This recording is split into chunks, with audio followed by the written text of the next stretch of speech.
Hello everybody and welcome back to another episode on the HermitCraft FTB server. Hey guys, how is it going? It's going good over here.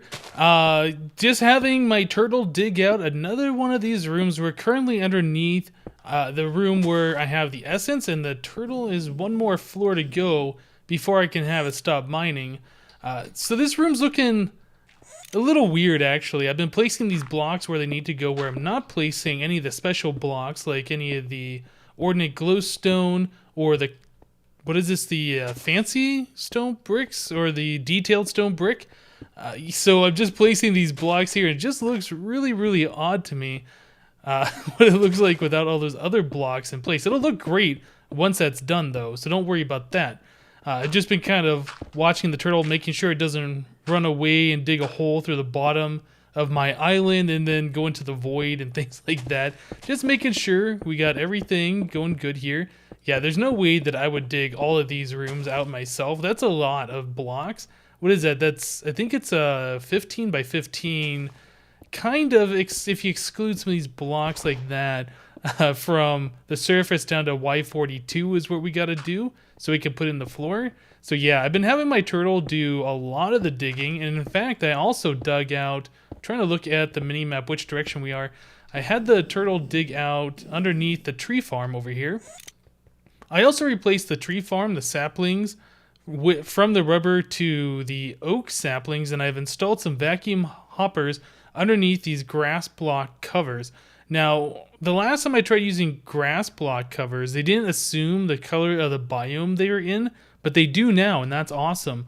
I've also put in some elevator blocks here in all four corners, so we can kind of go down underneath and see what this thing's looking like. It looks nice and fancy.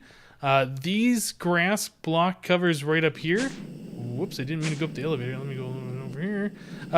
Yeah, these grass block covers here actually have a glowstone nook in them, so it lights up the ground outside. I was having problems when the rubber saplings were growing. When a rubber tree would grow, it made it too dark around all the other saplings, and at least 4 of them would pop out of the ground. So I had to do something for that. So underneath right here, this is a grass block cover with a glowstone nook to provide some light. And then these are grass block covers with a vacuum hopper underneath it to suck up any saplings that just naturally fall when the harvester is harvesting. It does a pretty good job. It doesn't collect all of them. As you can see up here, there is a sapling, but that's because I have a vacuum hopper here and one over here. So it's trying to go this way and this way at the same time and just kind of gets stuck in the center. Oh well, slight problem with that, but let me go ahead and make sure my turtle is not running away. Alright guys, let me go ahead and wait for the turtle to finish and we'll be right back. So the turtle finally completed digging, and I've gone around and placed blocks where there needs to be blocks, where the turtle mined it out, but it had to mine everything to do what I needed it to do. So let's go ahead and start building this room. I kind of want to show you guys what I've been doing as far as building goes. And I think we should just start right here. Just go and place down some blocks. Now there's a pretty quick way to do this. During, I would say, around the start of the server, about a week or two after it started. About after the time I got flight, I would say. I was flying around and I found one of those Thaumcraft Wisp dungeon thingies. And those guys, the ones that spawn the wisps, have decent drops in them. Like, sometimes you would find portal guns in there. I haven't found a portal gun at all on this server. I'll probably end up building one at some point. But, yeah, I found what's called a builder's wand in one of those dungeons, which is great.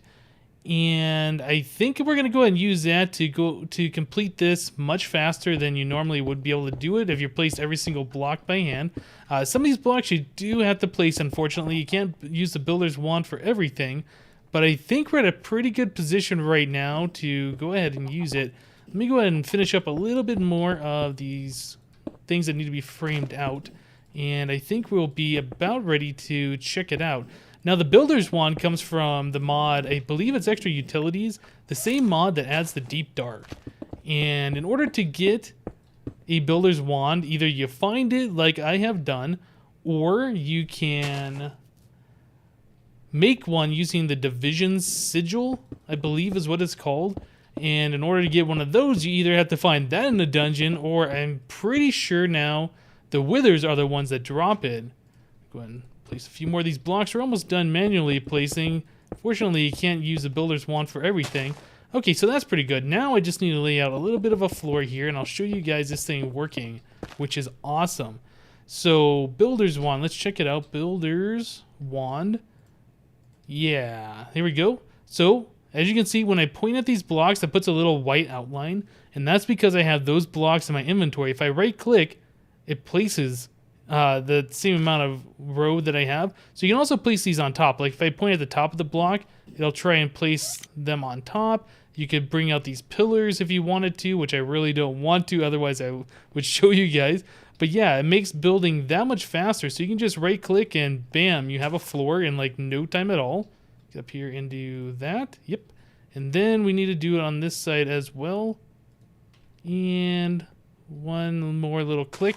You can see when I'm pointing at the blocks now, there's no white outline. And that's because I've ran out of that particular type of block. Now, I do have stone in my inventory, so the stone is showing up as a white. But we don't want to fill that in with a regular stone. So let's see here. I need my chisel.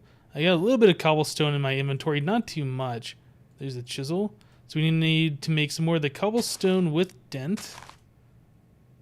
This guy right there. Let's go ahead and place the rest of those by hand. Oh. Okay. So, I think there was one more block over here that needed to be placed. Actually, I'm probably going to end up removing that later for putting in elevators. So you can also use this right here. I've already put these blocks in anticipation of using this thing, just like that. And yeah, it really makes it super fast to build a room. And when you're doing the same thing over and over, the same style of room, anything that can help speed it up definitely is what you want to do. Whoops. Okay, so there's a problem. I clicked the side of the block, which filled it in, and then I put extra layers. Yeah, you got to be careful with the builder's wand when you're doing it. Unfortunately, I don't think there's a way that you can shift click it or anything to undo. So yeah, you just got to be careful where you're right clicking, otherwise you'll end up with a big mess. Okay, so I think we're pretty much done. The only thing left to do is put in these ordinate glowstone blocks, add a little bit of light in here, prevent mobs from spawning, which is great. Boom.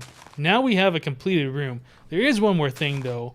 I need to tell my ME system to create some elevator blocks. I need 8 of them for the designs that I've been doing.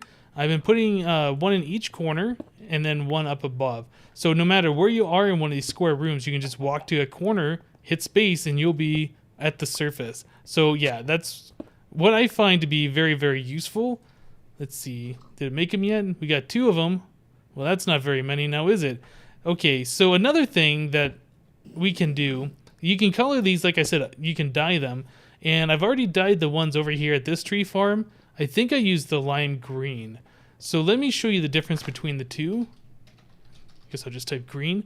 So there's the green tree dye, which is lime, or which is the same as a cactus green. And I thought I had the lime green. Lime? Oh, it's just called lime dye. That's why it didn't show up when I typed in green. Okay, so we will do that in the cactus green, just to show the difference between the two. So this is the lime green, which I thought matched a little closer to the grass.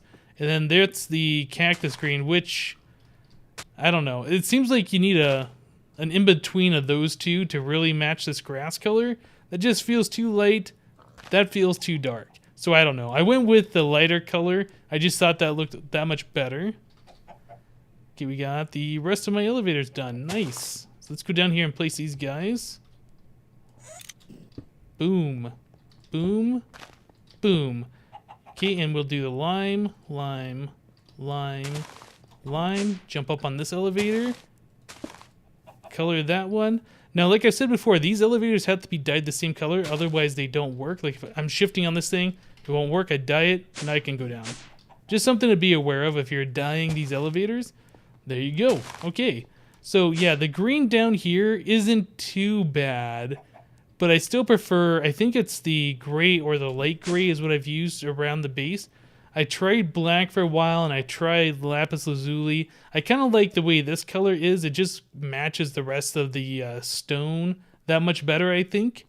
So yeah, guys. So like I was saying before, I swapped out the rubber trees for the oak trees, and that's because we have 67,000 rubber and raw rubber, rubber wood and raw rubber. That's a lot. I don't think I'm ever going to need that much. I know a lot of people have been talking recently about making solar panels, and that might be a power source we end up going to when our cheaty power finally goes away. I know it's sad, but this won't last forever. So in order to make those solar panels, that's the reason why I put down the rubber wood and had them going for so long. In order to make the solars, let's check that out. The only options we really have is a regular solar panel, which puts out 1 EU a tick, and these high voltage solar, or the solar arrays, I should say. The low voltage is 8 of these solar panels. The medium voltage is 8 of these low voltage solar arrays, and the high voltage is 8 of the medium. So it takes a lot of solar panels, 512 in fact, to make one of these high voltage solar arrays. Also, you need the HV transformer, the MV transformer, and the LV transformer to end up getting at one of these high voltage solars. So 512 of these little guys and all of that. So in order to make one of these solar panels, you need coal dust, pulverized coal, glass, I think, yeah, electronic circuits you can do. I'm holding shift to keep it. I don't know what the green thing is. Let me click this. Oh, that's good. That just uses redstone comparators. I don't think we're going to be doing that. That's going to use a lot of this nether quartz, which I don't really have a lot of.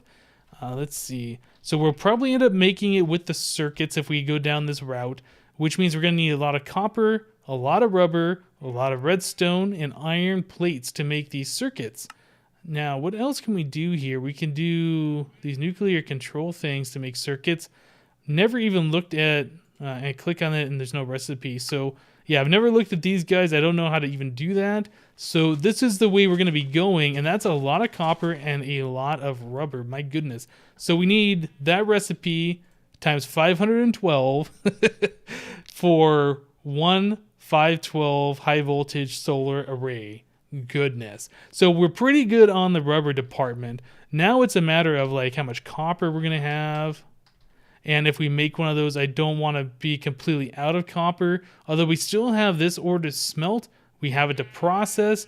We need to pulverize it, or maybe look at the rotary craft stuff. I know Slip was saying that the rotary craft apparently causes lag. Him and Jassassin were checking it out just recently, that there was lag caused by them. So I don't really know for sure which way we're going to go. I've been using the thermal expansion machines, which I haven't even brought over here, for doing all of my smelting and pulverizing and other such things like that. Eventually, I don't know if I want to move all these machines over to our base, or if I want to leave them here just as like spawn-based machines and set up something new over at our base. But either way, we need something going so we can start processing our ores that we got from that quarry and the quarry plus. Also, I have created all of those 16K drives I was talking about from the last episode. All that Certus quartz went into making a bunch of these drives. Each one of these drive bays holds 10 drives each. So, yeah, 20, 30, 40... plus 6 more, that's like 100 of those 16K drives. And each one of those are fairly expensive to produce, but luckily, thanks to my Mac over here, not too complicated to make. It has all the crafting recipes in here to make everything automatically, which is great. Another thing that I haven't really mentioned yet is I hooked up these ME pattern encoders over here, and I have 2 of them. And the reason why I have done this is because this one I have hooked up so it automatically imports anything that I put in here. So if I craft a recipe, let's say for this solar panel, go and shift click that in here and I click encode, you'll notice that this fills up with a blank pattern 64 again, and that gets imported. So that gets imported directly over here to my Mac, which is great. So I can pretty much do this, just sit here, make a recipe, click, shift, click, encode that, do the next one. Don't have to worry about it. ME will take it, stick it right into my Mac, and it'll be ready for auto crafting. Now, there's always a time where I'm like, oh no, the recipe doesn't work because it used the wrong type of resources. So that's when we come over to this machine. Like for instance, this is saying a basic circuit from the MFFS mod. Well, we don't want to do that.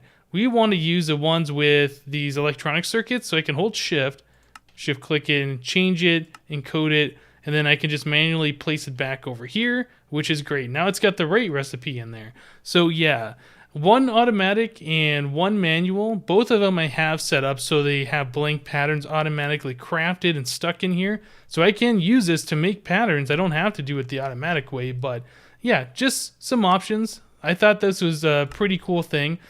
Basically, all you need is an import bus on the pattern encoder, a fuzzy import bus. See if we can look back here real quick. Well, I guess it's underneath. Yeah, so you need a fuzzy import bus on this guy set to match any with a blank pattern. Well, I guess it would be one of these patterns in here. And then you need a fuzzy, well, you don't need a fuzzy export bus.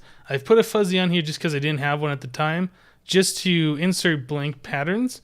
So that's how this guy gets the blank patterns, and that's how the blocks get removed. And on this one, I just have the export bus exporting patterns into that guy. Right, so yeah, I've been doing a lot of stuff around here off camera, just trying to move the base along at a faster rate. And yeah, I'm pretty happy with the way it's turned out so far. So I was making the patterns to make the thermal expansion machines. And after I got done making about 10 or so patterns, I thought to myself, this is actually kind of boring. Let's not set up machines for the rest of this episode. Let's go do something a little bit more fun. So what I want to do, let me go ahead and show you guys a little clip where Slip needed my help to fight a Wither, and I pretty much single-handedly defeated the Wither for him. And after that, we will be right back. So I'll see you guys in just a little bit. Hello, Hypno. Hello, Slipgator. All right, so we got buffs from Top Mass's base. I have a book. Oh, I can't fly because I just logged in. So I got a book at the houseboat. If you want to take it, it'll take us right there To the quarry? Yeah. You mean like this Mistcraft portal that's right here? Would you just flew by? I forgot about that.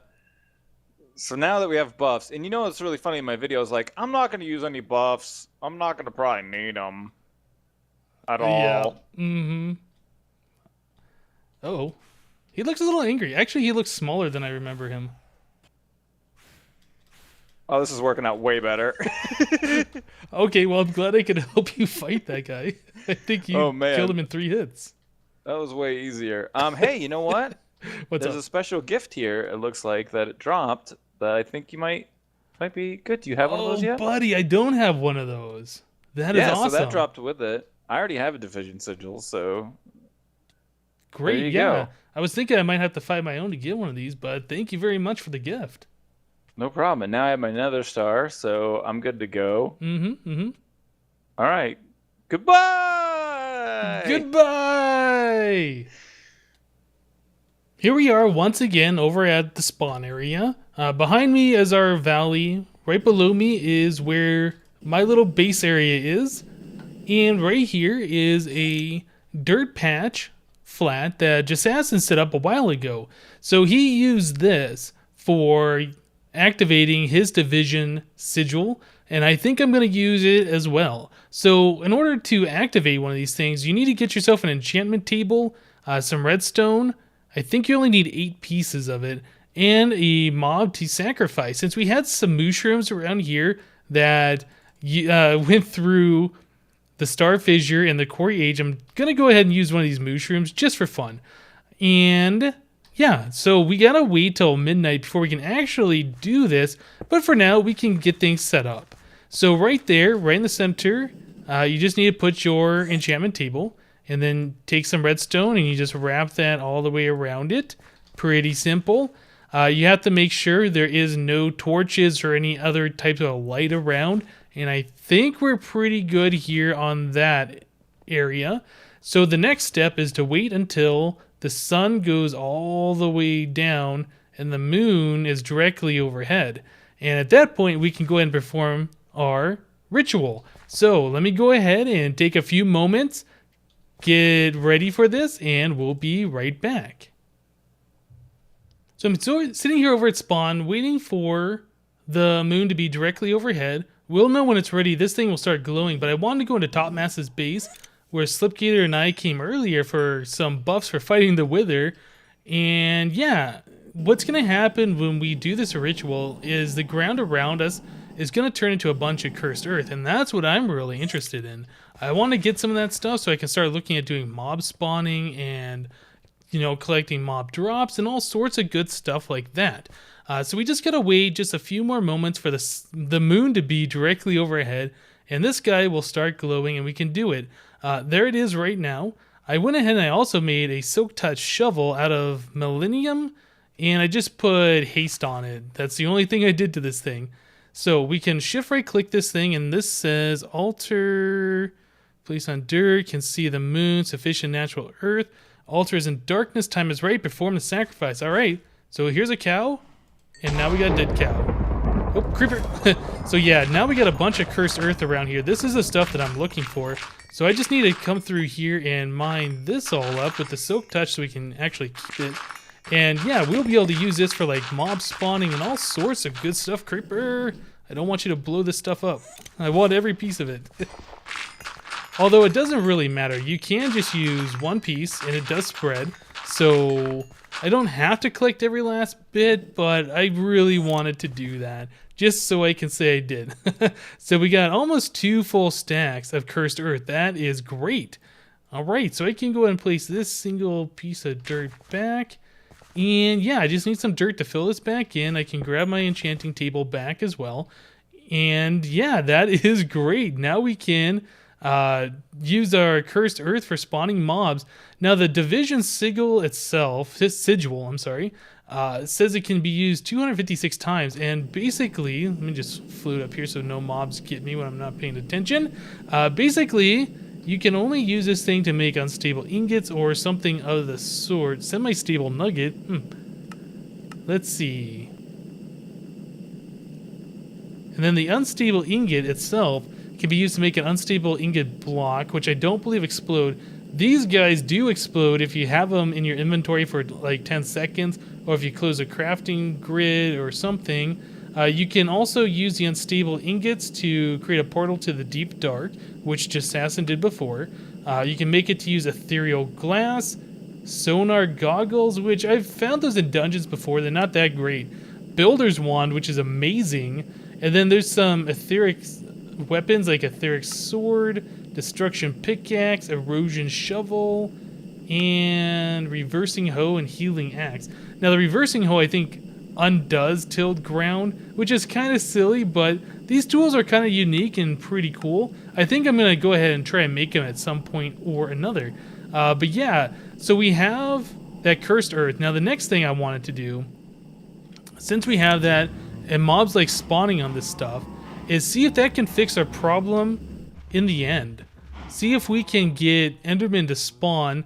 I don't know if this cursed earth will spawn every other type of mob in the end, or if it will only spawn Enderman because it is the end. So that's something that I want to check out. See if we can use that to help our Enderman farming. So let's see. I want to take, I don't want to take a whole lot. Actually, probably 9 is enough. Make it like a little 3x3 of it. So let's put all that away. Safari net. This guy we don't need, or that. I'll take my shovel, silky. I will actually take the silky shovel and stick it in my pouch. I might need that at some point in the future. Put that in my pouch too. And we can get rid of the redstone gunpowder. Great. So let's head over to the end real quick and let's see what this cursed earth does there. I'm actually not sure. It might burn up for all I know. I hope it doesn't, but this stuff, if you expose it to direct sunlight, will burn. Ooh, you know what? Let's turn the sound down for any of this nonsense happens. And I'm gonna get, where is my scythe? Am I blind? I'm not seeing it on me. Okay, well I have a sword on me. I guess we're not gonna do any enderman farming. I must have put the scythe in my ME system. Oh, look at this. We got a bunch of these guys that spawned down here. Okay, well, you know what? Maybe I should go back. Yeah, all the sounds are turned off. Maybe I should go back and get that so I can clear out that area from all the Endermen. Maybe I have lost it somewhere. Yeah, I don't know. Okay, well, we will fight them the old-fashioned way then. I don't know what happened to my scythe. I know I made a nice fancy one. Maybe oh, you know what I did? I think I let Jassassin look at it and I never got it back. Oh my gosh, look at all those Endermen that spawned down there. That is very unusual. Let's just go ahead and kill these guys though. We have these buffs so we can pretty much one-shot a good portion of them. Some of them we won't be able to, and they won't be able to knock us off the edge. Oop, I guess our buffs are gone now. And now we're in a real fight. Get off the edge. Off the edge. Come on now. Yeah, I want to clear these guys out of here and then put down that cursed earth so we can actually see if this does anything special. I don't really want creepers or anything like that spawning out here if possible. Let's go to you. This guy's going to be fun, the little boss guy. Hope you teleported. Stop teleporting. Oh, he is also regenerating. Wow, these guys are difficult. I've never actually fought one of these guys normally. So I bet I could just come over here and let him... Yeah, just let him walk towards me and then I can probably just kill him real easy. There we go. Alright, well, whatever happened before that was preventing these Endermen from spawning seems to have gone away. I don't know why, but we're getting lots of Endermen spawn over here all of a sudden. Alright, so let's just stick this stuff down here at the end. I don't know if that stuff will burn up or what's going to happen, but I am very curious to see. Oh, I wonder if somebody extended this out a little bit further. It seems like it's longer. I don't know. But that cursed earth doesn't appear to be spawning anything, although it's not quite instant. It does increase... Oh, there's an Enderman that spawned right on it. Interesting. So if we have a whole section made out of this, that might be a good way to farm these guys. Well, I'm going to sit here and watch this for a little bit, and we'll be back, guys. So I've been watching this cursed earth for a while now. I've seen 3 or 4 Endermen spawn on it only, and I think I'm too close for Endermen to normally spawn, but every single one of them that I've seen spawn has those little swirlies around it, so I'm not sure what that means, but they have some kind of a potion effect that looks like from spawning on that cursed earth. This could be really, really good, actually, for us farming these guys. So I'm glad I tested this out. I think what I'm going to do is change this floor from the end stone to dirt, and I'm going to place down a piece of that cursed earth, and that should spread to all the other blocks around. Hopefully it'll spread here. And then we'll have a great place to farm Endermen. Yeah, that seems like a great idea, actually. Let's go and get rid of that guy. See if we can get another guy to spawn. Get off the edge. Whoop, okay. Set me on fire. What kind of an Enderman is this that sets you on fire? I don't think I've ever fought one of those guys. Is that the Mirage Enderman? Lightning Enderman. Oh, he's doing lightning strikes. That would be why. Oh, what is this? What are these things? Cinder. I've never seen these guys before. What the heck are these? Okay, my health is doing fine. Okay, so maybe it does spawn other things besides Enderman, so maybe this isn't... Whoa.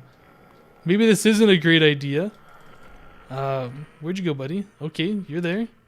Yeah, another Enderman spawned there with the swirlies on it. Ember Charge can be used to throw... Not sure what this does. Well, it made that Enderman not too happy. Okay, well that's good. Awesome. So, I don't know if those guys just spawned because they're special mobs and they normally spawned here, or if they spawned because of the cursed earth, but, you know, as we've seen here, it looks like it's just Enderman spawning on this, which is awesome. Alright guys, I think that's going to do it for today. Thank you guys for watching. Remember to leave a like on the episode if you liked it, and we'll see you next time.